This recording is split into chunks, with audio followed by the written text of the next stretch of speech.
Hello and welcome to Touchline from Casper and Mark Cameron. Hello, Mark. Gus, nice being back. Yeah, definitely. Very excited about tonight's guest. It's a legend of South African rugby. An absolute legend. Yes.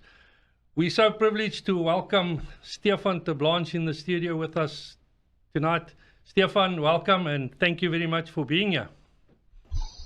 Awesome. Thank you very much, gents. Always great to talk rugby, and thanks for hosting me on your wonderful show. Stefan, to start off with, tell us about Stefan Terblanche. Where did it all start? How did it come about you playing provincial rugby and Springbok rugby?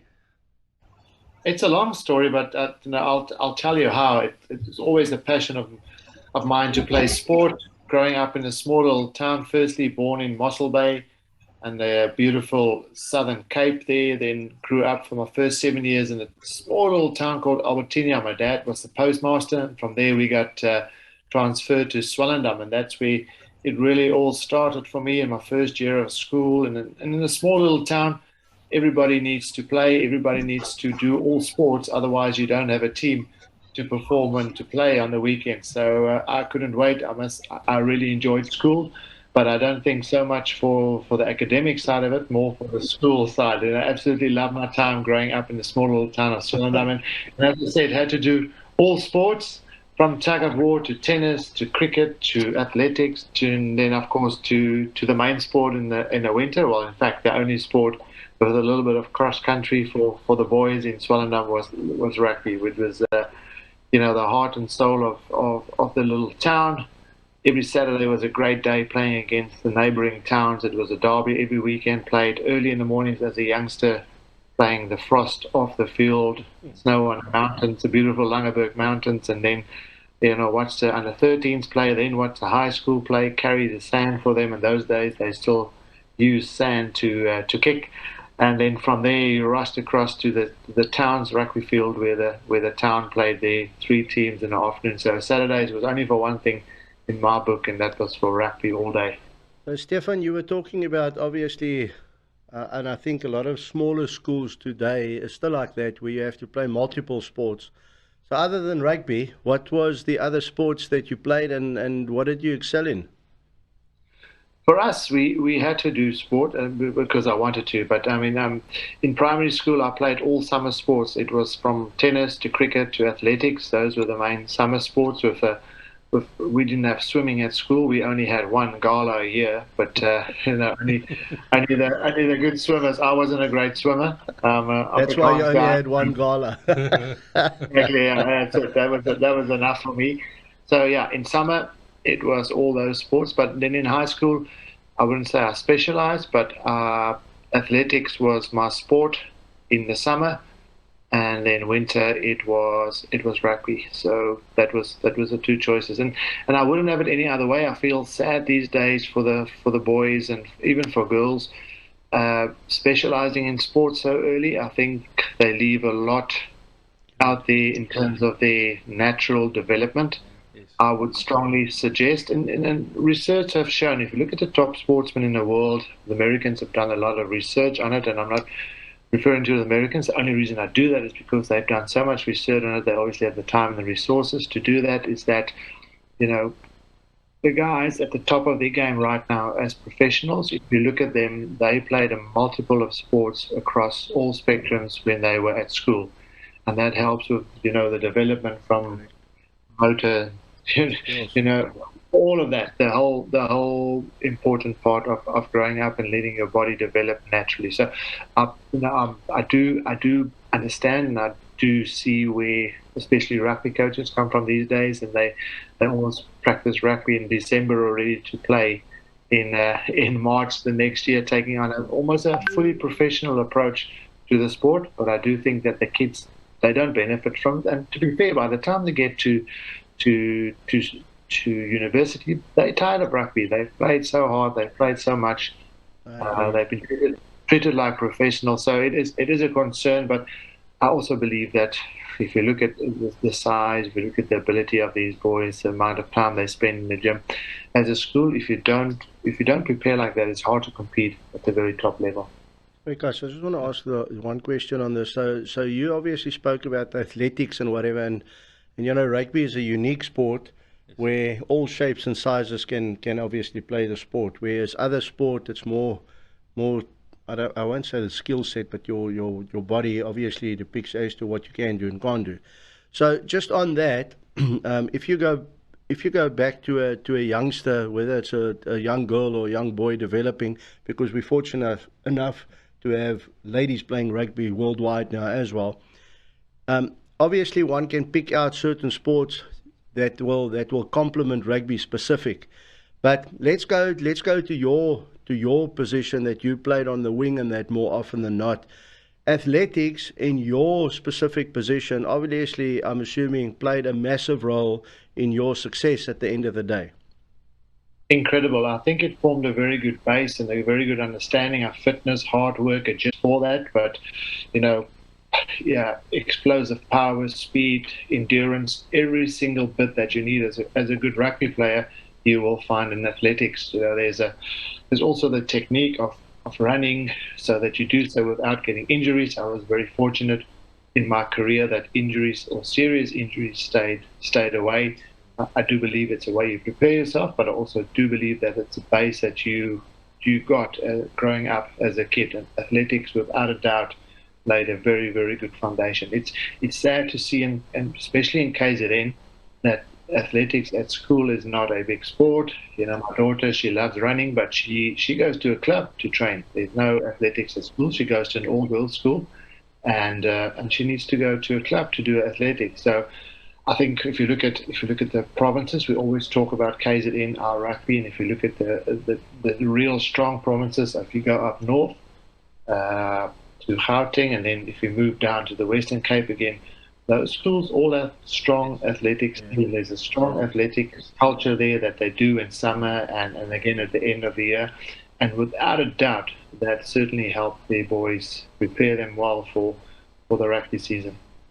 Stefan, more often than not, you hear top rugby players tell you that they've had multiple sports disciplines at school. They participated in cricket and hockey and tennis and athletics. And then very late in their school career, or even after school at varsity, they only choose to specialize in rugby.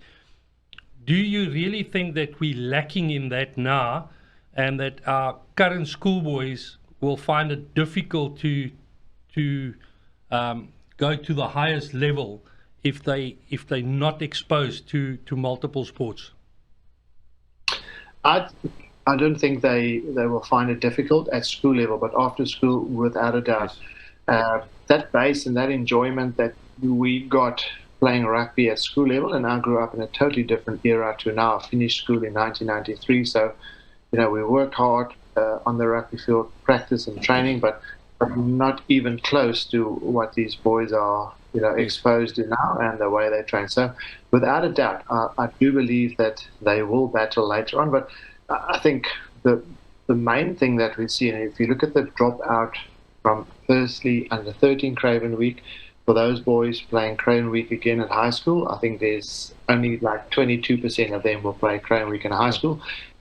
So obviously there's a lot of psychological and a lot of physical change that happens from the ages of 12 to 17, 18. That's one reason for it, and that there's nothing you can do about that. But then again, the boys who play Craven Week and that goes on to play provincial and international rugby again, there's a massive, you know, I've had plenty of examples like that of unbelievable talent when I was playing at school. Schoolboys around me from the big schools like Oakdale, Otaniqua. But very few, if any of those players who were stars in my Craven Week team featured on later in life, other than myself. So that shows you the drop off I always used as an example. So yeah, I do believe that they will fall behind and for not doing multiple sports without a doubt. But also I think that burnout when they get to university is a real thing.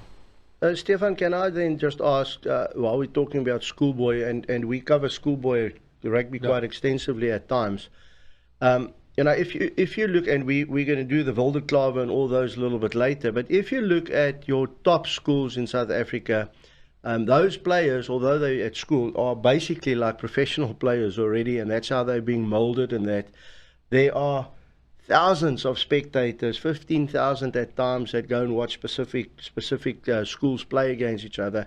And then after school, when they go into their under 20s, and it's countrywide where we have a lack in under 20s coming through the school system to play club rugby.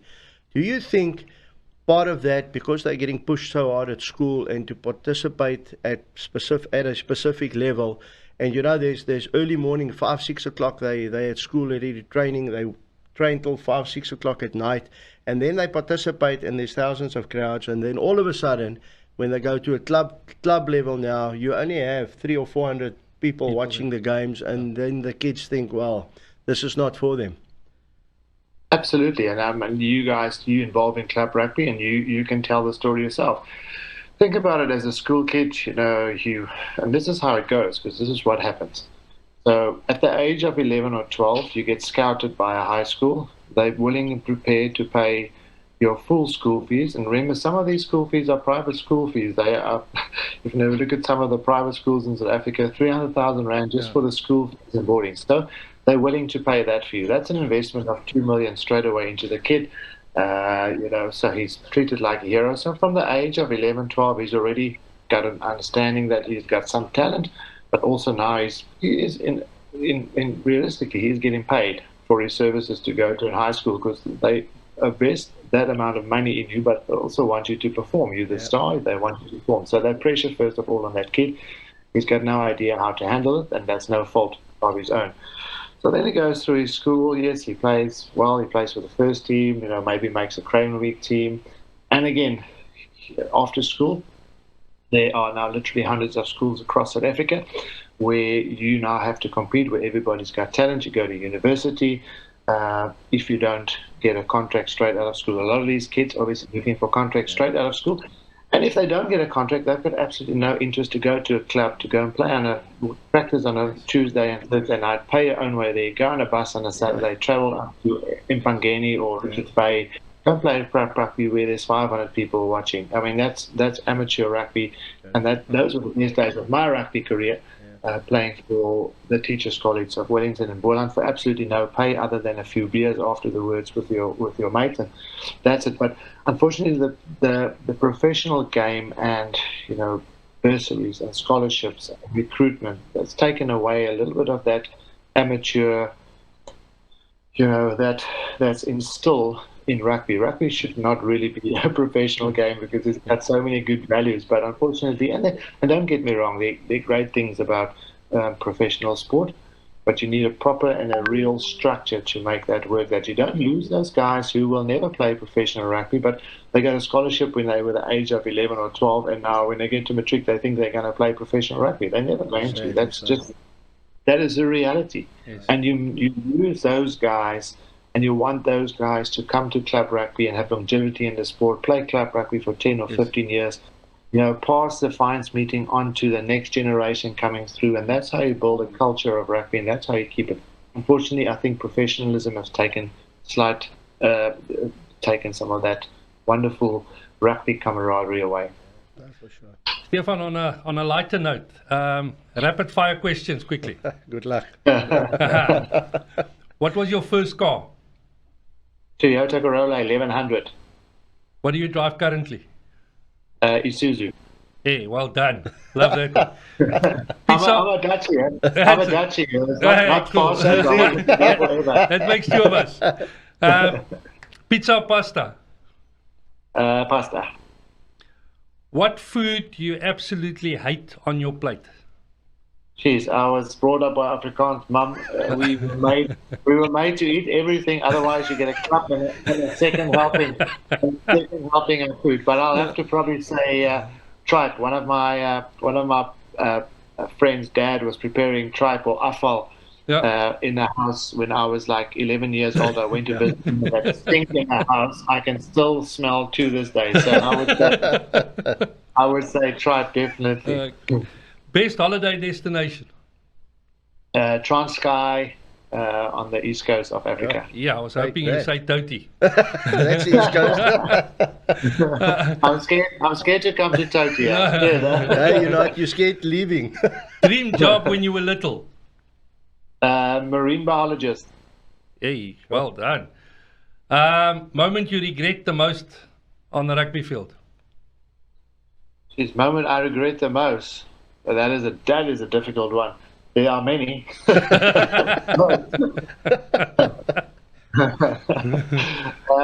Geez, that is a difficult one.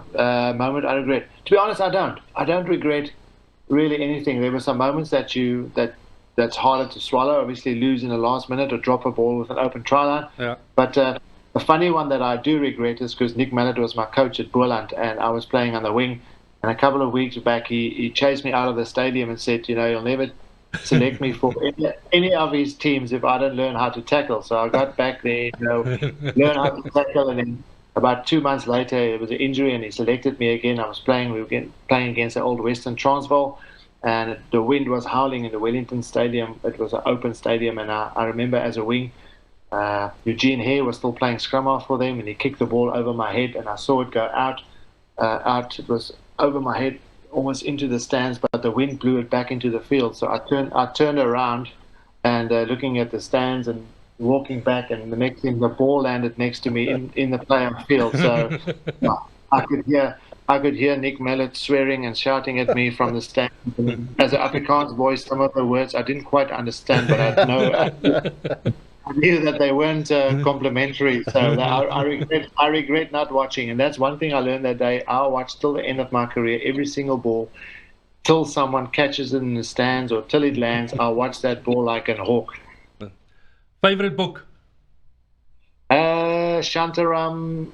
David Goggins wrote a very good one as well. You Can't Break Me. So yeah, I would say Shantaram. Career highlight? Obviously making your debut for the Springboks and winning 2 Currie Cups with the Sharks, playing overseas. We won the Magnus League. It was called then. It's now the Pro 14. We won that twice with the Ospreys. So those were great moments. But playing in a World Cup, the 99 World Cup, I know we lost in the semi-finals to Australia when Stephen Larkin got the drop goal, but we then went on to beat New Zealand in the 3rd and 4th place playoff. So playing in that World Cup was amazing. It was a great experience. We were based in my favorite country in the world, Scotland as well. So it was just a magic 6 weeks for me at the World Cup.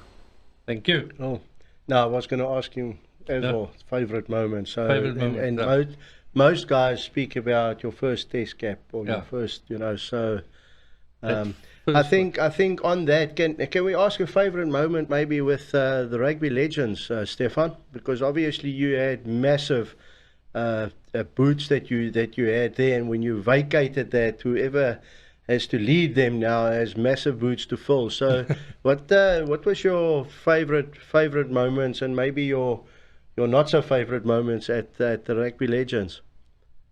Yeah, I think that's a very special Rugby Legends Association, a very special club, and it's certainly not exclusive. People always say, but how can you be so arrogant as to call yourself legends? And I said, it's not because of what we did on the field. It's what the guys are doing off the field now, giving up their own time, not getting paid for anything, just because they love the game so much and want people to experience the same fun, the same enjoyment we had out of the game. So teaching young kids how to play rugby, or going to a feeding scheme, or helping people who are less fortunate, or having a rugby development program. So those are all highlights that people don't often see, because trust me, rugby development is not a flashy and not a fanfare, and it's hard work. You got to find those rough diamonds in the outlying areas and bring them and get them to enjoy rugby. Things we take for granted. If you go to schools in rural areas, even in and around cities, in Umlazi, we talk about Khayelitsha and Tembisa in the East Rand, those places, things we take for granted, like a rugby playing field. We arrive on a Saturday and there's a piece of grass we can play on, it's chalk lines on it, and we go. Those kids don't have the facilities, rugby boots, transport to get to the field, some water or something to eat after the game. So those things are that we take for granted. And I do believe that we can do more with regards to development in this country. Certainly, we need more help from the government. But to see those kids play rugby and to see them grow and to see some of them play, in varsity cups or making it to provincial teams or even into the seven setup with, Marius Skuman and Neil Powell, those are great moments. All highlights. Stefan, those development camps that you guys host, do you follow up after that? You were talking about Tembisa or out here in the rural areas. Do you follow up on those specific areas? Do you go back there to do a second or a third? Do you bring the same kids back, or do you identify kids in the first run? And that's a great question. So there are areas, or there are certain times which we will only go there once, but that's not the main purpose of SA Rugby Legends. So SA Rugby Legends got a development program in South Africa. When COVID happened, 30,000 boys and girls in the creative structure called VUCA Rugby. Out of that, we selected the best provincial teams, all 14 provinces, and from there they go to an Akawi week. From the Akawi week, then they go on to play in the Grand Coma week. So there's a real pathway for the development of young players, and we do follow up. A lot of those players will fall away. A lot of those players you'll never see again. But at the moment, 20 of those players playing varsity cup. So there is a real pathway for these kids who only started playing rugby at the age of 14, 15. To follow and to get better and to have an opportunity to play rugby. The beauty about VUCA Rugby and then Ikawi Week is it is a real development, but also a lot of those boys get opportunities to go to your traditional rugby playing schools like a Grey College or DHS or even like a private school like Hilton or Michaelhouse. They get opportunities to go to those schools through rugby, and then if they never play rugby again, that's also fine, but they got a great education. Yes. They made some mates, they made a connection, and they hopefully set up for life. So, Stefan, if we can just stop there for a second, and I think you brought something very important in, more so for youngsters that's watching us tonight, is the fact that you're coupling education, and not only to rugby but any sport. Many of the youngsters coming through sport at schools now, as we spoke earlier, some of them think they've made it already. Some get contracted to a union early. I've been privileged myself to coach club rugby for many a year, where we have these young contracted players coming in, and we were all young at one stage. So I'm a club coach. Stefan Terblanche is a young 19-year-old that has just been contracted to the Sharks. When you get to the club, I actually don't matter, because you don't really want to listen to me, because I'm only a club coach, yet you are a provincial and a 19 youngster that has come through. Those youngsters only want to play rugby. So as a club coach, we're trying to bring them in to say, right, come and play rugby and try and get an education, because tomorrow your rugby career stops and you don't have anything. Through all your experience and whatever you do for rugby, I'm sure you guys try and install this as well, but how important is that not to make sure that the rest of your life is set outside of sport? That is so important. It's so hard as a youngster, because we were all young many years ago, so we all thought to do everything. And to remind me of that daily is I've got my own 3 kids now, so they're also young, so they also keep me on my toes. And it's so important that kids, even guys who's got a good schooling career behind him from traditional rugby playing schools, even a lot of those boys, all they want to do is play rugby. And we know, as you know, is that not a lot of guys, if you look at the big numbers, and especially the good schoolboy rugby players we have in this country, and not a lot of the players will make it into provincial rugby. And certainly, even if you do, you will certainly not earn enough money to relax and to retire by the time you finish playing rugby, if you're lucky at the age 35. So important. It's so important for the guys to get education. I just think about my time. Sort of when I finished school, we went to study. That was the thing, and then we played rugby for fun. Yeah, and then obviously changed a bit, and rugby became professional. So I was very fortunate to play in the amateur era, and then also the transition from amateur to professional, and then went fully professional. So it's vitally important. If you look at the guys who are really successful after rugby, you'll see that they had a good education behind them, but they also studied after school. And it's just, it is hard, but it's so important. We can't emphasize that enough. I also think, Gus, with the Varsity Cup and the Varsity Shield that has come in now, I mean, that speaks exactly to what we're saying from a rugby point of view, but they're even doing netball and all of that now. So they are coupling study. You have to study to play. And I mean, the Varsity Cup is now an elite sport, a structure in South African rugby.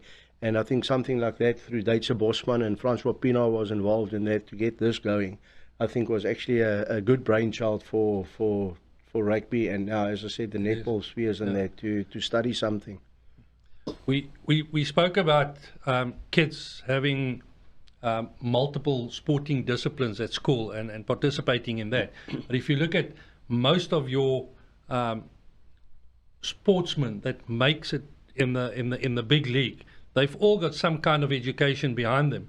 I mean, there's a lot of the players that's currently playing that are qualified doctors and lawyers and they've all got careers and businessmen, successful businessmen. So most of the guys that make it in the big league, top flight. if you can, top flight, are guys that's making it in life in general. And I think once the school kids realize that is the actual fact, and rugby is not the be all and end all, it's just a means to an end, actually. They will do much better. Especially rugby, I think. Rugby is it's a contact sport, obviously, and I mean your injury could end your career tomorrow. 100%. Whereas, and I'm not saying all sport, but the other sport, you probably get a longer life, like cricket, for argument's sake. I mean, yes, there's certain injuries that halt your career, but I mean, you can play cricket until how old? Only a few players can play professional rugby to the age of 36, 38 or whatever. It's only the few that, and ask Johan Ackerman, he's got the key. I mean, Victor Matfield was quite old when he played and that, and then you look at guys like, sorry Stefan, I'm putting you on the spot here, but you look at guys like Stefan. I mean, if you follow this guy on social media, he's forever training. So I think if we had to speak to Sean Everett now, and you had to test with the Shark team, I'm sure you'll be right up there from a fitness point of view as well. And I mean, that's what it's about. You need to keep pushing yourself, and it's a lot of pressure. But it's just like that when it can happen, and then that's the end of your career, and you have to fall back on something. I just want to officially say it now, Stefan, that I've deleted your profile off my Facebook page, because you really do make me so tired when I watch you. I promise you, I can't. You're one of those guys that unfollow me, so I'm not happy about that. But he unfollows you because you make him tired watching you train. You make me feel guilty. Yeah. Moving on to rugby and rugby scores, some schoolboy rugby. We had the Wildeklawe, ABSA Wildeklawe series, as well as the Selborne Jubilee. Yeah. Just two of the big tournaments that happened about 2 weeks ago. Yeah. I think the Wildeklawe was a mini Craven Week with some of the big schools playing there and some brilliant schoolboy rugby. Yeah. Stefan, I don't know if you watched some of those games. Yeah, I was fortunate to watch on the Monday. I think it was a public holiday in South Africa. Workers' Day, in fact, on the 1st of May. Yes. And I got to watch. I was like, okay, this is now the last game I'm going to watch, and then the next game, Gasfontein take on Paul Ruiz.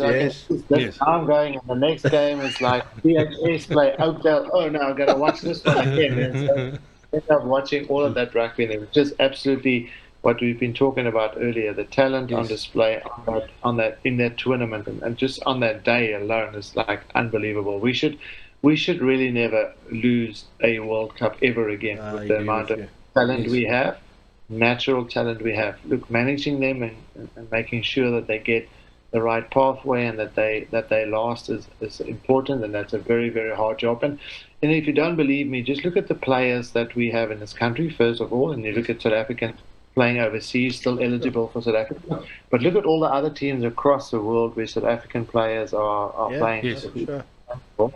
And you'll be absolutely amazed that there's 300 plus players overseas who could quite easily play in a South African domestic competition if we had, firstly, the financial needs to it and the number of teams to host them. So we are blessed in this country with schoolboy rugby unbelievable. For sure. I'm always laugh because when we watch overseas rugby, so Yeah. there's obviously like we've got certain teams that we follow, but when it's a team that I don't follow, my sons always ask me, Dad, or my little girl asks me, Dad, which team are you supporting today? And I look and I say, no, that one.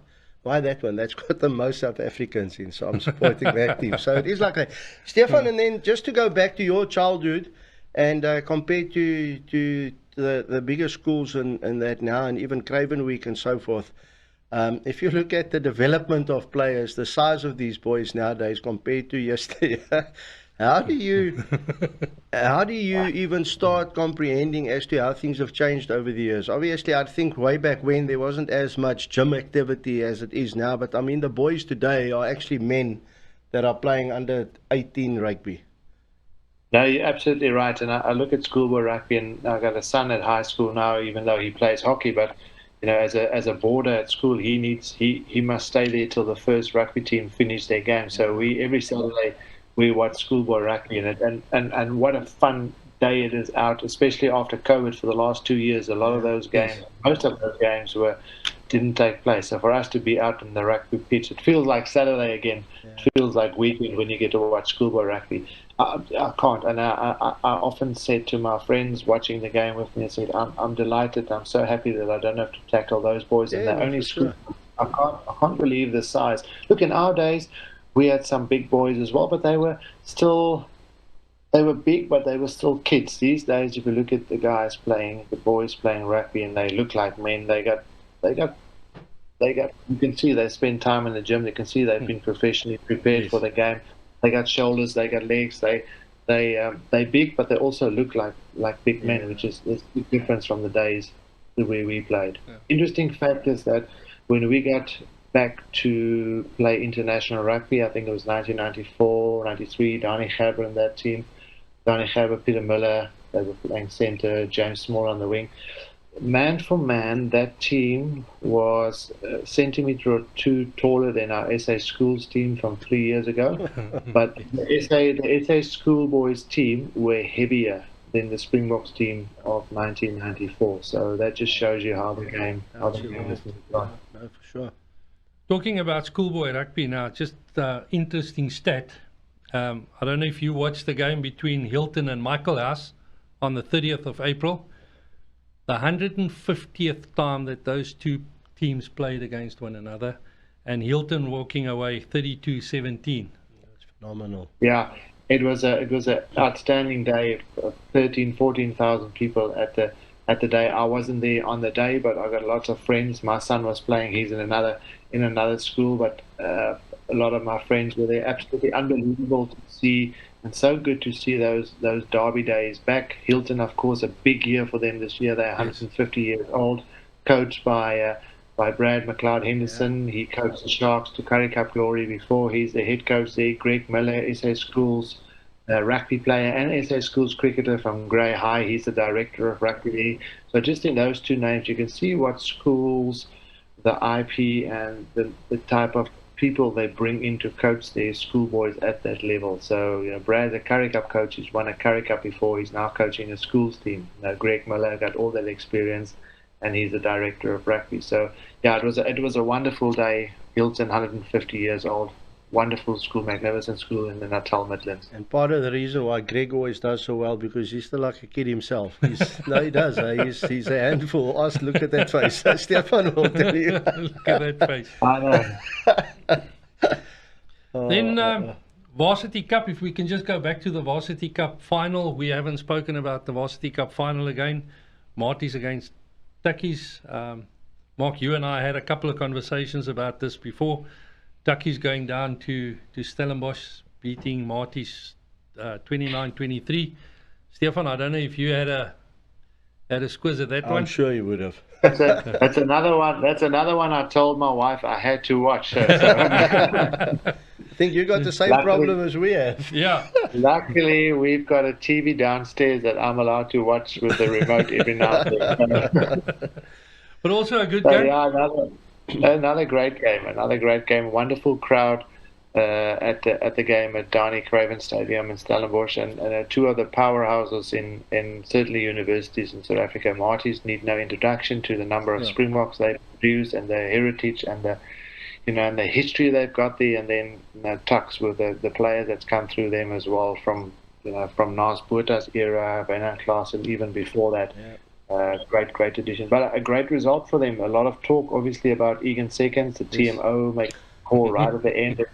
And that's why I said there's one thing that I don't want to do in life, and that's be either a referee or a TMO, because it's the most thankless job in the world, and you can never get it right.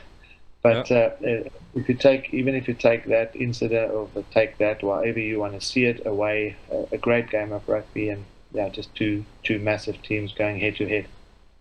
So if you can just recall going back a week prior to that in the Varsity Shield. So what I want to say is both games, both finals, were basically won nearly either in the last minute or just into injury time. Isn't that important, especially finals? I mean, finals, you want the final to be close. Not as a coach, obviously. You want your team to win and get the pressure off you. But from a spectator point of view, it's nice to sit, especially if you're neutral, to see the fight until the end. And both teams, the final in the Varsity Shield and the final in the Varsity Cup, was basically played right until the end. And I mean, if you think about it, Marties were leading until the missed tackles happened a little bit, and Bob was your uncle right at the end, and you're talking about TMO decisions and that, Stefan. If you go back to the Varsity Shield, they were into injury time already, and you talk about pressure from a referee to have to give a penalty try right there for that team to actually go on and win, which was obviously fought there. I mean, you are right. I would never be a referee as well. There is immense pressure on these guys. I don't want to be one of them. Really don't want to. But it was great. It's great for South African rugby, and a massive concept that was born a few years ago, and may that continue for a long time. Before we go into club rugby, somebody made a statement about the schoolboy rugby that was over the Easter weekend, and now we've seen the Wilde Clavers and Selborne, and you see these big schools clashing, you see the boys there, and you think about the Varsity Cup and the Varsity Shield, and then the question pops out, why is our franchises battling to get players? Why are they battling, and why are they buying players in if we have all of this talent sitting here at the bottom? Stefan? Just repeat that for me again. You just broke up there slightly. Sorry. I was just talking about the Easter weekend, all those festivals over the Easter weekend, and the schoolboy rugby, and then also the Varsity Cup and the Varsity Shield, and you look at all the talent that we've got there, and then it seems like some of our franchises are struggling to get players and to get good players to be competitive. And you think about those players. Now, the question was asked, why are we battling at franchise level if we've got all of this talent sitting around? Yeah, I think, again, after school, what happens after school, if you look at the Varsity Cup, the interesting thing about Varsity Cup is that a lot of those players that are coming through Varsity Cup, as we would like to call it, coming through Varsity Cup, they are already contracted to unions. So a lot of the guys, like with Tuks and Marties, a lot of those players who came through or played for them in the final, they already got a contract with certain unions, whether it's Western Province or the Blue Bulls, for instance, because those two universities are based in Pretoria, and the other one, Stellenbosch, obviously falling under Western Province. So again, it's finding the right talent, bringing them through. There shouldn't be a problem. If you look at and I assume that are you talking about Currie franchises, or you're talking about the URC team struggling to get players? I'm talking about both of them. If you look at URC, yes, URC, we've got some good teams, and our teams seem to be doing very well against the Northern Hemisphere sides now in the second half of the URC. Yeah. But if you now go back to our Currie Cup, it seems like our Currie Cup franchises are not doing as well. If you look at the URC franchises versus the Currie Cup teams, call the Sharks URC side doing much better than the Currie Cup side, and so the Lions as well. If you look at the Lions URC side versus the Currie Cup side, it just seems to have such a big gap from the one to the other. And you look at all the talent that we've got in Varsity Cup, it's almost, I don't know, it's difficult to comprehend why we're battling at that level. I think, if I can come in here, I think part of that is obviously the URC is a new competition for us. I think we only really in the latter part of this competition started finding our feet. And if you can go back a year or two ago, we said that you weren't going to contract as many players, and then the URC obviously kicked off, and I think all your season campaigners should be playing in that, because your youngsters coming through now should go through the Currie Cup to get there. Yes. That's my take on it. And next year it's going to be even worse now that we've qualified for the Championship Cup, because we're going to play in another competition now with Western Province, the Bulls and the Sharks qualifying for that, being in the top 8 of the URC. So I think that in itself is going to cause a problem for us next year and going on. But I think part of my take is that many of our players here don't only get contracted by South African franchises. Yeah. These guys get scouted as youngsters in schools already. When they leave Craven Week, some don't even make Craven Week, and they get poached by overseas companies or franchises. And I think that's part of the problem. I think we are a breeding ground for world rugby. And where's the money? Unfortunately, it's not here. It's in Europe, and that's what happens. Yeah, I think it's a very valid point, and you do. I do believe that some of the guys playing at Varsity Cup, I think a lot of them play Varsity Cup, and that will probably be the last and the most competitive rugby that 100%. They play. They've made the choice that they're going to play Varsity Cup rugby, but after Varsity, they're going into the corporate world. They're going to find their feet. Definitely. And they're going to play. We do lose a lot of players going overseas, and also I don't think it's a fair playing field. If you look at let's go Bulls, Lions, Bulls, Sharks, and Western Province. Those are probably your 3 big franchises. Lions to a lesser degree at this stage, and they will contract a lot of players. So there could be guys in the Bulls setup or the Sharks setup who's quite easily play for the Lions, quite easy play for the Cheetahs or Griquas or the Pumas, but they're contracted by the Sharks. The Sharks, for instance, will have 60 contracted or 80 contracted players, whatever that number is. Please don't quote me as I don't have the right number, but they'd rather take their chances with the Sharks and be involved in a so-called bigger franchise and go and play Currie Cup rugby, where they have an opportunity for whether it's for the Cheetahs or for the Griquas or for the Pumas. Definitely. Yeah. Stefan, thank you very much. We unfortunately ran out of time. There's still a lot that we wanted to discuss. We'll have to get you back, right? Yeah, we definitely have to get you back, to carry on with this conversation. But thank you very much. We really appreciate your time and your input. Always brilliant to listen to what you guys have to say. Thank you very much, Guy. I really enjoyed that, and sorry that I talk too much. We'll have to. No. We'll have to target club rugby soon. So hopefully, we were going to talk about club rugby, but then you and Gus spoke too much. No, definitely not. Totally lost this weekend, so I thought you Oaks don't want to talk about club rugby this weekend. We tried to avoid it as much as we possibly could. We wanted to ask you a few questions on that, but luckily you spoke a lot. So. No, it's brilliant. So, no, thanks, Stefan. Really appreciate it, and we'll definitely have you back. And I mean, you are a club rugby follower yourself, so we'll definitely press on your button to have you back in studio. Yes. And as I said, maybe we'll sit in that lovely study of yours, and you can take us through your jerseys and that to tell us where they are, because I can just imagine there's lots of history in that specific room. Anytime, guys, you're always welcome. Thank you, Stefan. Really appreciate it. Have a good evening. You too. Thank you. Too. Thanks, Abe. To all our listeners, from myself, Casper Els and Mark Cameron, have a great rugby week. Goodbye.